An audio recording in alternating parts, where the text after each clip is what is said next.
రాష్ట్రాన్ని అప్పులపాలు చేయకుంటే లంక బిందెలు పెట్టిపోతామా? మీకు శాతరైతే అప్పు చేయండి. అప్పు చేయనప్పుడు 6 గ్యారెంటీలు ఎందుకు అమలు చేస్తామన్నారు? మనసులుంటే 5 నిమిషాలల్లా రైతు బంధు వేయచ్చు. ఏందే బాలన్న, ప్రతిపక్ష నాయకులు లెక్క అంటున్నావేందే అంటారా? ఈ మాటలు అన్నది నేను కాదు, మాజీ మంత్రి మల్లారెడ్డి సారు. ఇనుండ్రి. అప్పుల పాలు చేసిపోయారు అంటున్నావు.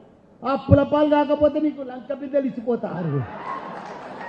అవన్నీ వంచుకుంటారుగా మంత్రులంతా లైన్లో కూర్చొని. మల్లన్న 2 మాటలు అంటే బాలన్న 4 మాటలు అన్నాడు అంటారా? అసలు ఈనబెట్టినోని కొసరు కూడా ఈనబెడుతున్నా, అది కూడా ఇనుండ్రి. మల్లన్న అందుకోయే. నువ్వు 10,000 వేస్తాను, మేము 10,000 వేసినాం, నువ్వు 15,000 కొట్టు, అప్పు చేయి. ఎవడొస్తా చూడండి. నువ్వు మేము 2,000 పిచ్చిని ఇచ్చినాం, మీరు 200 ఇస్తే నువ్వు 4,000 ఇస్తాను. ఆన్లైన్లో ఇంకా ఆ గ్యారంటీలు ఎందుకు, ఆ అప్లికేషన్లు ఎందుకు, ఆ ఫామ్లు ఎందుకు, ఇదంతా ఎందుకు?